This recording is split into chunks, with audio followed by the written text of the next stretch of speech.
won't read the whole thing to you, but I will tell you this letter is from Garrett Langley. He is the CEO and founder of Flock, and he sent this directly to me at my request. This was many months ago now, and I shared it with the then council members, and it completely clear. It says there is no backdoor into Flock. All Flock customers own and control their own data. They do not share with the federal agencies, and it's only as good as his word. I get this piece of paper, but I believe it, and I have no proof or thought otherwise. But I'm going on what I'm told, and again, by the company, so I acquiesce to the information that I have. In our master services agreement that we're contractually obligated to, it says that that's what they do. That they share with the federal authorities, yes. Even though they say here they don't. Yes, exactly. In their master services agreement that we signed in 2024. And I don't think that's been updated. That's what the most recent MSA that was provided to me. So unless there's a more recent one, contractually, Flock does otherwise. This letter is, not disagreeing with you, just telling you, just to date this letter is roughly 6 or 7 months old. Again, you said the 24 contract. I can only tell you what he told me as of recent. This is his letter. He sent it to me. It's not a contract, though. It's not a master services agreement. That is correct. So what I'm trying to say is that if there are several issues in the master services agreement that do not align with what the CEO, president of this company is saying, then before we think about expanding them, we need to actually look closer at the master services agreement because, for example, there in the master services agreement in section 2.1, it says Flock may use the services of one or more of third parties to deliver any part of the Flock services, such as using a third party to host the web interface for cloud storage. So technically, and I think this is where we talk about cloud storage in like some abstract way, but it's actual servers. And like those servers have hardware that has to be located in a physical place. A lot of the times, Flock uses Amazon Web Services. So that means all of this information is not technically kept on a server that the city of Kyle owns and can, completely ensure that it is deleted, erased, never kept. It is information that is stored on a physical server somewhere in the United States that is operated and owned by Flock.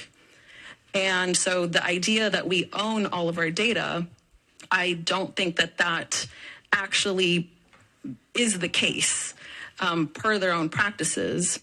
I think in addition to that, they make it very clear that they have the right to anonymize customer data and use it to train machine learning algorithms. And Kyle grants Flock a non-exclusive worldwide perpetual royalty-free right to use anonymized data for other Flock offerings. So that means that data, and I want to be very clear too about when we say that the data is deleted after 30 days, it only applies to the actual raw image, but the raw image itself has metadata that lives under that. That metadata is not deleted because that is quote unquote anonymized. And so that metadata is kept. And that is what is shared, used, sold. Yes, ma'am. And I think the other part of it is that technically we don't actually own the hardware of the cameras. Flock, in their master services agreement that once again we signed, they own all of the actual hardware, like all of the cameras and whatnot, they own those. We just pay an upwards of if I did the math over 5 years, $480,000 for a subscription service because they own the hardware. So we're paying $480,000 for a mass surveillance subscription service. And I think just a mix of different issues that exist, and there's a multitude of them, and I won't go through each of them because that could take all night. But there is a multitude of issues within this master services agreement that creates a lot of liability for the city and for the residents. And I think it is up to us as council, and it is up to us as individuals who also care for the city and care for the people in it, that we really take a hard look at this MSA before we decide to expand and really grow the number of Flock cameras that we have. There's also some issues that I have with the sole source exemption that was first used in order to purchase them, because there's actually no data that was tied or backup documents that were provided in the sole source exemption letter. It says like reason for, and it says like NA.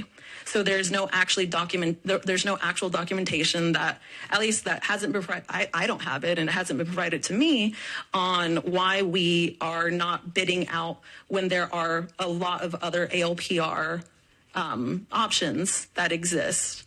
I mean, even our state representative, Aaron Zwiener, wrote to the Hays County Commissioner's Court expanding on what some of these other suppliers are.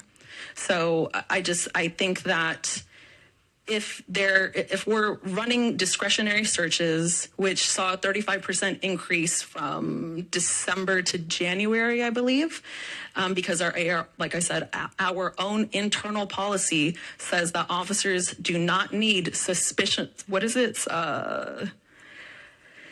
They do not need any reasonable suspicion or probable cause to do a search. I mean, to me, that's terrifying. Like, people should be terrified that an officer does not need a reasonable suspicion or probable cause to run a search for my license plate, which ultimately tracks me 100 times throughout this city, like in any given day, if I'm like busy running around doing errands because of the number of cameras that we have.